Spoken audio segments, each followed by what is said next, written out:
అతను బర్బరీక తలని యుద్ధ భూమికి ఎదురుగా ఉన్న కొండపై ఉంచాడు. కొండపై నుండి బర్బరీక యొక్క తల మహాభారత యుద్ధం మొత్తాన్ని వీక్షించాడు. యుద్ధం ముగిసింది. అప్పుడు పాండవులు కృష్ణుని బర్బరీక తలని ఎందుకు బలి ఇచ్చారని అడుగుతారు. అందుకు కృష్ణుడు ఇలా చెబుతాడు: బర్బరీకుడు పూర్వజన్మలో ఒక యక్షుడు. భూమి మీద అధర్మం పెరిగిపోయింది, నువ్వే కాపాడాలి నారాయణ అంటూ బ్రహ్మదేవుణ్ణి వెంటేసుకుని ఓసారి దేవుళ్లంతా నా దగ్గరకొచ్చారు. దుష్టుల్ని సంహరించడానికి త్వరలో మనిషిగా జన్మిస్తాను అని వాళ్లకు చెప్పాను.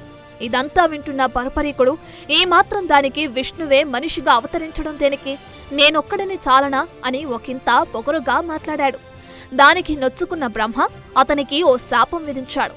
ధర్మానికి అధర్మానికి నడుమ భారీ ఘర్షణ జరగబోయే క్షణం వచ్చినప్పుడు మొట్టమొదట బలయ్యేది నువ్వే అని శపించాడు.